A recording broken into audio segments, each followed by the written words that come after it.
Hello, everyone. Hello again.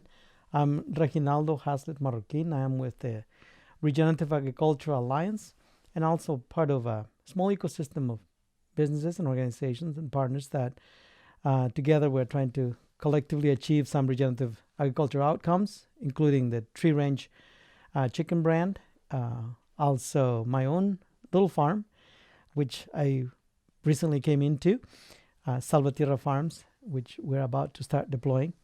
And today I am happy to discuss another topic of importance for this time we're living through, the aspect of regenerative agriculture as an indigenous way of thinking, and also the issue of decolonizing and indigenizing of science, process, methodology, and management. In our last interaction, the last presentation I had for you was about decolonizing the mind. And it's a heavy topic, and I understand that. All of these topics are heavy because they deal directly with our disconnection from natural systems, as if we could do that. And as we do that, because we can't do that, we are creating ripples that are coming and creating backlash. And part of that disconnection has led a lot of folks to become racist, others to be discriminating, others to exploit other people, resources, others to do so many multiple layers of destructive activities and behaviors that we are now at a tipping point in terms of how much of that we can do before we destroy the very home that gives us life, the earth, and the ecosystems that we are part of. And so decolonizing and indigenizing science, the process by which we apply it, the methodology that emerges out of those processes in that science, and then the management structures and systems that we develop on the basis of that foundation, that is central to moving beyond decolonizing the mind to actually starting to implement processes that deliver us those outcomes that in the previous talk I talked about in terms of recognizing what decolonization outcomes are. And so, again, we're going to be connecting these two, but focusing on these aspects: science, process, methodology, and management. First of all, as before, we are, at the Alliance, we are an ecosystem of individuals and organizations dedicated to building system-level infrastructure that can deliver a socially just, economically balanced, ecologically resilient, and especially spiritually grounded regenerative agriculture system. We wholeheartedly believe that it is the crisis of spirituality, the crisis of connectedness, the crisis of mental colonization, the crisis of intellectual obesity that has kept us from applying wisdom that is critical to the use of knowledge. The fact that we misunderstand knowledge from intellectuality. All of those things are central in terms of this definition being applied to the programming and to the processes by which we deliver a shared mission, which is focused on assisting the scaling up of regenerative agriculture and supply chain. We have to have a focus, but that focus is within a much larger understanding of what we are here to do. Within a shared vision that we can only, as a collective, make regenerative agriculture the norm. We want to make it the norm, but not us. But when we say we want to make this the norm, it's not the Regenerative Agriculture Alliance, whether it's a collective organization or not. The collective, we mean the whole ecosystem. Everyone is part of this.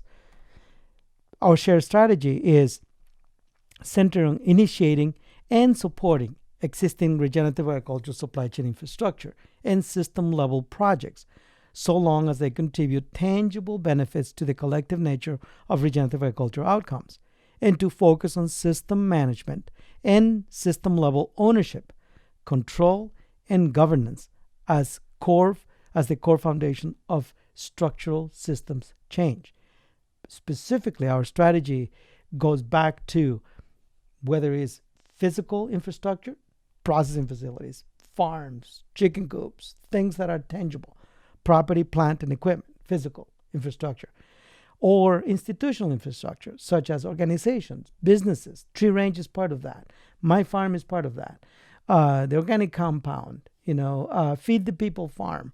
You name it. We have literally thousands of farmers now that we know, individual components of that collective. That is what we mean when we say we want to focus on infrastructure, meaning building infrastructure sometimes means bringing a group together, a specific sector together, and building organizational infrastructure around that so that they can collectively coordinate their priorities and achieve better goals and objectives, or achieve their goals and objectives and better outcomes. Also could mean physical infrastructure. Maybe that group of poultry producers doesn't have a processing facility, which is, by the way, the case across the country right now. Maybe it's the pork producers, maybe it's the cattle producers. Either way, there is both the need for physical infrastructure, literally processing facilities, branding, marketing, distribution, trucking, freezing, grain aggregation, grain processing, all of that, and the need for institutional or organizational infrastructure. Again, business structures, cooperatives, nonprofits, and so on. So, with that understanding, let's move on to these key startup concepts that we can't ignore if we're going to talk about decolonization and indigenization, whether it's methodology, science, or anything else. The first one is that decolonization is a process that results in the transformation of ownership, control, and governance structures that currently perpetrate the extraction, appropriation, destruction, expropriation, and extermination of indigenous center, cultures, and life on earth, while validating such actions in the name of progress. And so, to be specific, we invalidate indigenous knowledge because it's counter to the extractive nature of individual capitalism. We invalidate many processes where people are collectively trying to achieve a goal because it doesn't lend itself to control. It doesn't lend itself to consumerism. It is more effective at the use of resources. And because of that, we need less. And because we need less to live better, but also don't contribute to the extractive nature of outside colonized systems, then those systems are invalidated. Those are the very specific things we're talking about. And we could go on about all of the different instances where this is being done as we speak, is now systemic. We gotten to the point that the colonization has reached the deeper parts of our brain, our structural processes, thought process, and so on. So decolonization is definitely transforming that. And it starts with ownership, control, and governing structures, because that's what the primary goal of colonization is, to establish that hegemony of who owns, who controls, and who governs. That's why it's all packed up in the same systems, in the same infrastructure, whether it's in the government or corporate boards or the nonprofits that refuse to transform themselves into more diverse communities. Indigenization, on the other hand, is a process of self first and then collective reflection and conscientization that results in a way of seeing, comprehending, studying, interacting, and working with Earth's natural systems and with each other, based on an identity that reflects our dependency on natural living systems, because we are a living system. We are the part of that living system, a process by which we take on our responsibility to preserve those systems, to respect and protect the evolutionary processes that generated those conditions that allow for the emergence and will ensure the preservation of diversity of life on the planet, and that includes us. We are part of that diversity of life on the planet. And when the planet's health perishes, we perish. Let's have no confusion on that. Understanding that, and understanding that we are part of this natural system, that we are part of the earth, that is central to the process of indigenizing our ways, decolonizing our mind. Decolonization is countercultural, is radical. So here's a quick overview from last time. It's subversive. It has a radical departure. It's a nature-based foundation. It's insurgent.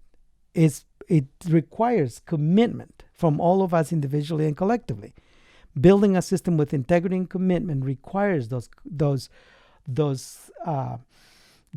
integrity, that engagement, that passion, and that what makes it, decolonization and regenerative ag makes it an intellectual insurgency of our time.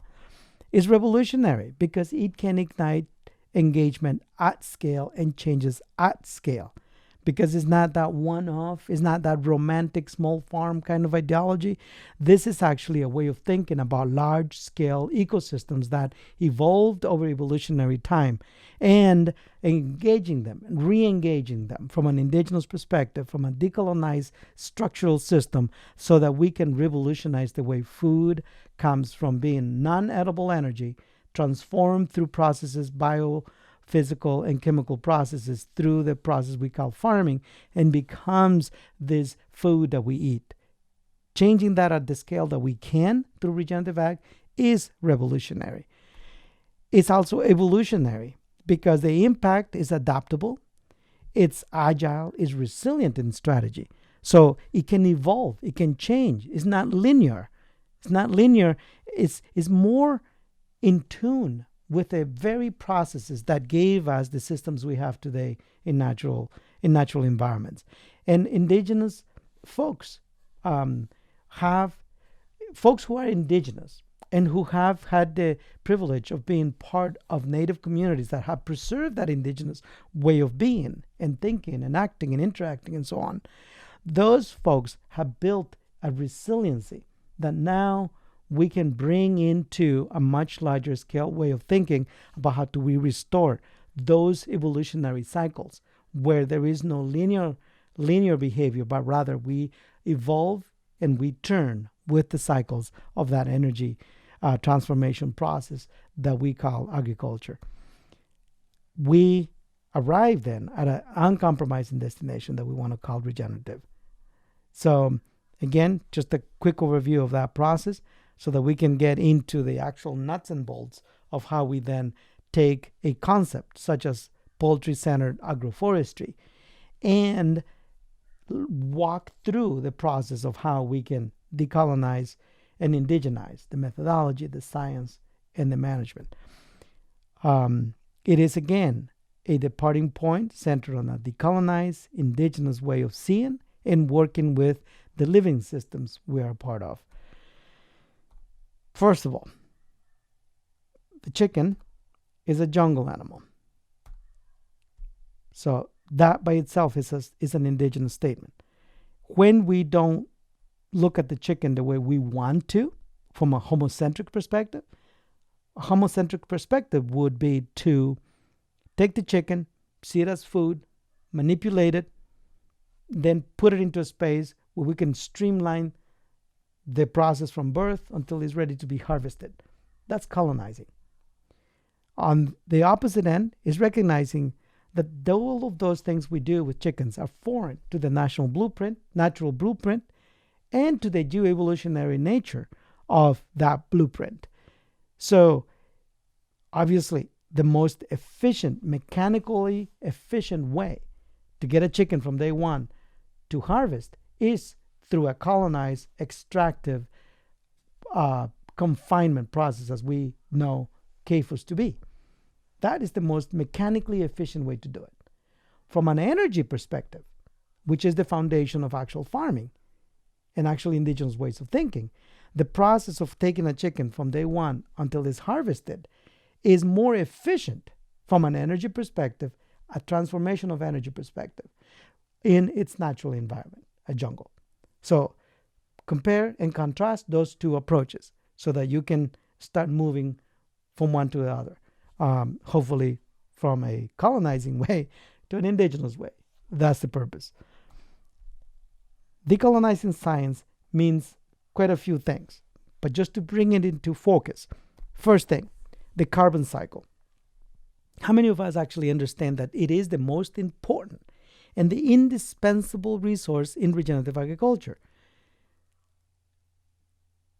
When we think about farming, what our mind, the images that our mind brings is quickly, probably most of us, a field of corn, a field of soybeans, a field of something. Rarely would we think of a jungle or a forest as a farm landscape.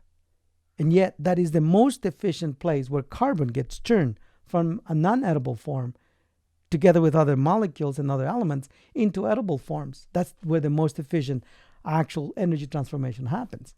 And so this is critical. Carbon, what is it? 80% of all life on Earth is carbon-based. We are a carbon-based form of life. So yes, of course, if we're talking about regenerating life when we eat, if we think of the nutrients that we buy at the store in the name of food as nutrition so that we can replenish or regenerate our cells, our organs, and all of those parts, we are talking about regenerating a carbon-based life form, us. And everything else around us is centered on that. So, of course, putting carbon out in the atmosphere instead of the food we're going to eat is a mistake. Carbon needs to be in the soil. Carbon needs to be in its natural cycle for it to be actually effectively churning, so that we can keep harvesting it the way it has been harvested for billions of years. It was there before. It will be there when we're gone. It's the foundational laws of thermodynamics. Decolonizing that concept of science is critical because it then brings us face to face with the fact that, again, energy cannot be created and it cannot be destroyed. It can only be transformed. And if we are farmers, then we are in the business of energy management and transformation. And if that's our business, carbon is our currency. Our currency that is circulating, that's the currency that we express in the form of carrots and chicken and eggs and all of those forms. Currency that is being saved and invested, such as biomass and other forms of energy that where carbon is central, that for the next cycle. And also is a kind of a long-term capital storage, which is what nature did by putting it in the form of fossil fuels, calcium carbonate, mineral forms, and also in the context of, placing carbon in the right places. There was a reason why it was put in those places. It may, the geoevolutionary processes may have retrieved that carbon eventually, but for us to have the quality of life and the living ecosystems that we came into 3,000 years ago before we started wrecking this whole thing we call Earth, for us to have that carbon had to be placed in very different places. The circulating carbon, because we need it as currency. It was being done before we came into the picture. The storage carbon that was intended to be there long term because it was excess, and excesses are always throw things out of balance. And then the carbon that was kept for the short term, the rainy days, the savings accounts, the investments account, that's the form of carbon stored in like biomass, cellulose, and all kinds of other forms. So again, decolonizing science means really coming to terms with this fundamental natural science that is rarely explained. And believe me, I know that. I went to agriculture school. I am a scientist in this area. And this is not what our teachers explained us. We had to find this out on our own, thanks to our elders. Energy transformation process management. So the foundation of efficiency in agriculture is really in the energy transformation and the management of that process.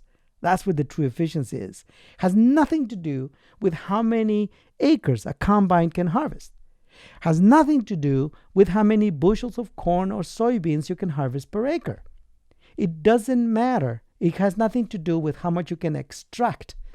It has to do with how much energy is transformed in relationship to how much energy went in. So energy out versus energy in. And in regenerative systems, we have estimated in partnership with scientists from Chico State University, from New Mexico State University, and other places. We have been evaluating this and calculating that in regenerative systems, we harvest about 30 to 40% of all of the energy that is transformed in the process. All of its energy is free.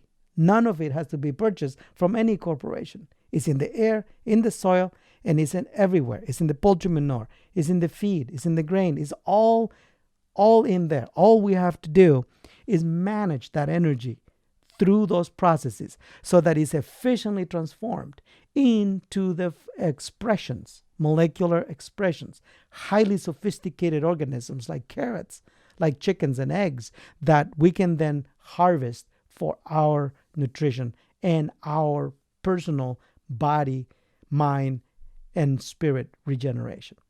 That integrity is central to the foundation of efficiency in agriculture. Now, I hope universities start teaching this, because this is the way it actually is, rather than the way we are taught, which is the way we want to bend the world to our will. Naturally occurring energy transformation systems, the foundational production, engineering, and management sciences in regenerative agronomics. So again, looking at energy transformation and the systems associated with that. Of course, there's chemistry, biophysics, and so on associated with everything we do, just like in conventional ag, with the difference that we are looking at engineering, management processes, and agronomics that are in sync with the way things actually are, rather than us continuously putting things in and managing to fight things that don't want to be that way. So, for example, we plant most of the stuff that doesn't want to grow. And then we develop infrastructure in the trillions of dollars to fight everything that wants to grow. See, that's how we conventionally use science to build agronomical systems. That's not how we do regenerative. In regenerative, we still seek mechanical efficiencies, but we seek energy transformation as a foundation of the agronomical processes and the engineering. And so that means, for example, if we're going to plant, if we're in the business of managing carbon and farming carbon, then we're going to try to get the most photosynthetic possible exposure, which means putting perennial crops which start early and die late, that have massive root systems so that they can absorb more nutrients and more minerals from deeper down. They can cycle nutrients that would otherwise be lost because of the short nature of the root systems of annual crops, for example. We will tend to put all of that in place. But also when we plant that, well, we may not want to do a row of a single crop, because plants, just like us, they live in communities.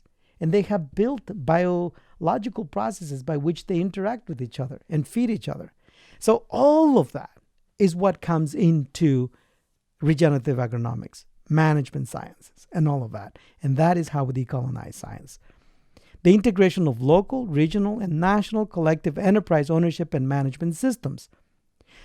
The key to achieving higher competitive advantages in transforming management science. Management now, not too much about energy anymore, but rather managing the process by which we take that energy we harvested out of the farm and then manage it physically through business structures, transactions, sales, purchasing, and so on, through the supply chain to bring it out into the market and eventually to the table.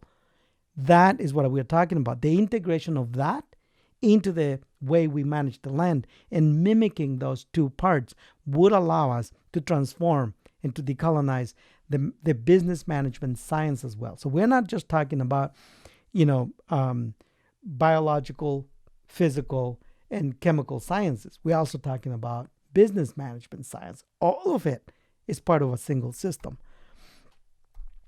So to give you an example of how this may work, take the chicken in our case, which we are centered on. Chicken is a tree forest animal. So trees are our real solar panels. Together, they sustain a biological, physical, and chemical process, which then transforms energy from feed into cellulose, into nutrients, into manure, feathers, beaks, all of that. And some of it ends up coming out in the form of eggs, in the form of chicken meat, or maybe it's elderberries, and maybe it's trees, maybe it's acorns, also hazelnuts. All of those are expressions of the energy that came in this case, in the form of feed. Some of it, we can't just harvest it right away. That's where that bank starts to get filled.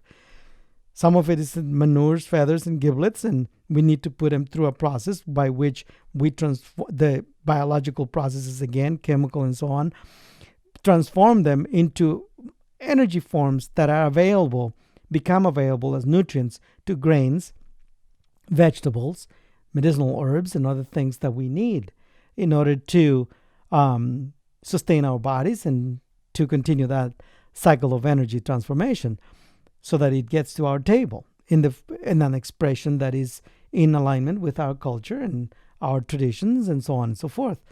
Now, next time you sit at the table, don't think of the carrots and the broccoli and the peas and all of that and the chicken as products. Think of them as expressions of energy that came out of a very long process of energy transformation, which now may be contaminated, or maybe not be contaminated, may be in alignment with your own physiology and genetics and your own regenerative capacity and your own biophysical chemical processes by which we take that, put it through our mouth, we break it down through chewing, it goes into the stomach, it gets sprayed with chemicals, and then it goes through biological process through the gut with over 1 trillion bacteria in there doing their job, so that those carrots, those forms of energy we call carrots and chicken, get then transformed into nutrients we can absorb. No different than the digestive tract of the earth and the soil. We collectively are the digestive tract of the earth. And the soil is another version of the stomach with its biological systems that then break down molecular structures into elements and nutrients we can absorb. So that's exactly what's going on in our stomach. And at the end, if all of that process loses integrity, so does our health and so does our well-being. This is why we cannot continue to have the corporate system deliver to us what it calls food, because it is killing us, literally, physically, mentally, intellectually, spiritually, killing us. That's why we need to decolonize science, management, and move forward with a very different way of thinking. Some of that energy is brought back into the system again. In average, again, to repeat, we estimate that only 30% of the energy that is transformed in these cycles actually gets harvested. The rest of it goes back into the permanent repository, carbonates especially below that are not retrievable, and some of it goes back into the circulating currency so that it can be used by the next cycle and the next and the next for as long as we live and beyond. So again, decolonizing management means going back to that fundamental, naturally occurring energy transformation process. So here's an image for you to walk away with. So let's look quickly at this decolonization, thinking of the actual step-by-step process of working with this natural existing processes. First thing, in our case, chickens arrive at a day old. Looks very mundane. If you have raised chickens, your place probably looks like this. In the spring, a little rondel, feeders, waters, heater, and in our case, 1,500 chickens per flock, which is where we balanced out the flock size for multitude of reasons. They stay there after arrival for up to 4 weeks. While they are indoors, we are preparing the land outside. This is the original prototype site where we developed the system with grown hazelnuts, but some places will have little hazelnuts, and we may use other things for shade. Again, chickens are jungle animals, so they need that. So in some cases, we'll use sunflowers. Under that, they are happy birds. or hazelnuts. Once they grow, they provide that protection from predators, from the sun, cools the ground, improves biology, improves forage regeneration, diversity of forages, especially broadleaf, high protein, low fiber, and also gives us that energy gets transformed into really highly valuable products like hazelnuts that we can harvest and eat. Some of it is not, goes to the bank. So here it is, biomass coming out of that. We can take this and design whole farms. One production unit is roughly 1.5 acres for broilers, 6 to 7 up to 9 acres for egg layers, 1,500 birds per flock for broilers, and up to 2,000 birds per flock for egg layers. But again, it's not about the production unit, it's about the farm. The farm enterprise is how we make a living, and that's the aggregation of production units. So we can create viable businesses. But a farm by itself is also not a system. So we need to build regional clusters that allows us to aggregate farms so we can build that more cohesive interaction between everybody so that we never have excesses of manure, say, because if a farmer is only producing chickens and got manure and can't use it, well, the neighbor may be producing vegetables or alley crop systems and so on and so forth. And that way the energy transfer balances out. That's the kind of thinking, layering of the thinking that we have to do to fully decolonize management. And yes, the place looks, when it doesn't have yet a canopy, it looks open. So we have to manage that process until the canopy is mature. If we encounter a forest, better not cut it and just use it the way it is. Just manage it. So these are real production units. You can see the evenness of the distribution of those birds. There's management to that too. They just don't distribute themselves. They are guided. Sunny days, no problem. Temperature in the soil is going to stay very stable. Hazelnuts, love the chickens. Working with them is very rewarding. Chores in the morning are pretty straightforward. You set the feed, you set the water, you open the door, and you let them have their day. They can roam as much as they want, jump as much as they want, take leaps. If they are, being aggressive, well, the one that is being attacked can run as far as they can, move away, avoid conflict, find resolutions. These are hazelnuts that you see right there. That's comfrey on the ground, brought in from outside of the fence. Comfrey, high protein, low fiber, incredibly medicinal. Solves a lot of the leg problems, irritations, and things like that. Again, this is not a course on raising chickens, but to express how we decolonize the mind so that we can decolonize the management, the processes, and see the world more from the chicken perspective if we're actually going to raise regenerative chickens. Homocentric views would put those chickens in other forms, cages or whatever it is, tractors, chicken tractors. There is not a purpose for those things too. Everything has a place. But if we're going to build industries and we're going to change the system, we have to be able to design scalable and engineer for scalability. And regenerative thinking, indigenous ways, actually gives us the blueprint for how to achieve that kind of large-scale impact. Manure is not a waste. It's actually a byproduct. This is a field. Manure is going into the field, helping decompose other kinds of organic matter. Then on that space, we can grow and grow and grow all kinds of other forms of energy expressions.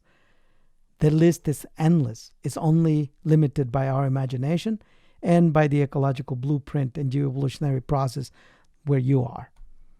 These are black beans. Put them in here because this is a staple food, ancestral to my family. These beans have been saved in our family for hundreds of years. Garlic is another byproduct of the chicken production. Pollinators central to this.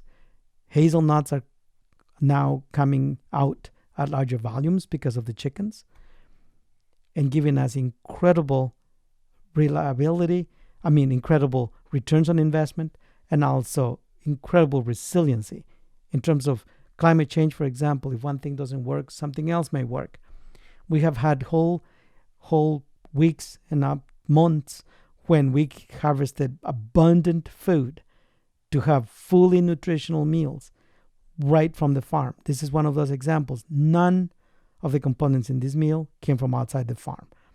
And this was done with students as we helped them to relearn those things they had forgotten. And so decolonizing ownership and control is the next layer again. So building layers of collective impact is central. Measuring wealth creation based on indicators of collective well-being rather than, say, profits that a farmer made. That's important, yes.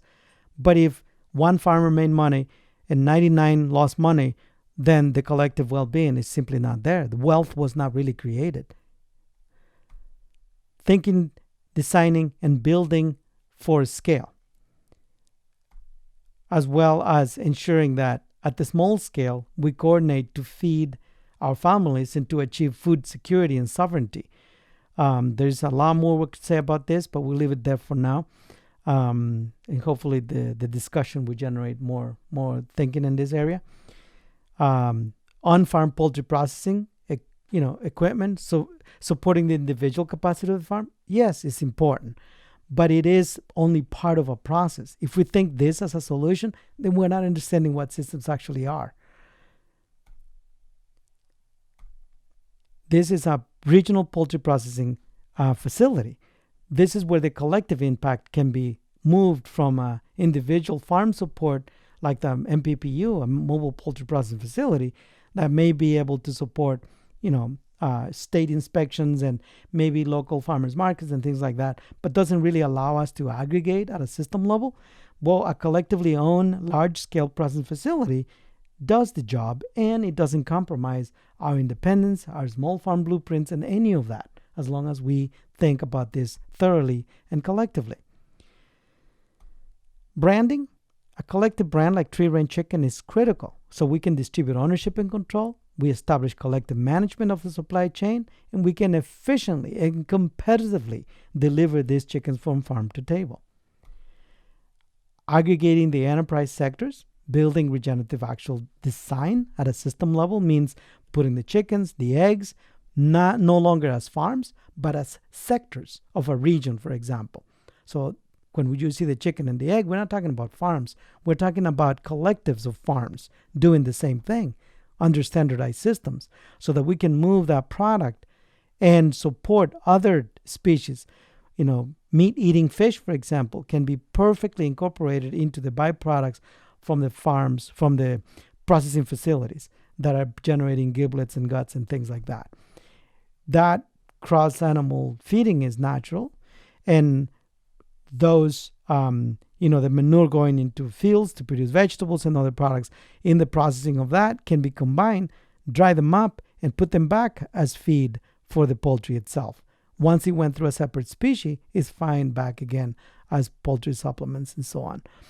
Value-added production, transportation, distribution, services like financial, technical, medicinal, value-added products, agroforestry products, timber, nuts, vegetables, all of this not as crops but as sectors of an integrated enterprise system that gives us the ultimate expression of a decolonized management process where the collective is still highly connected, so that the collective is the result of our ability to go collectively is really the result of tapping into that still left in their colonizing mentality and individual interest.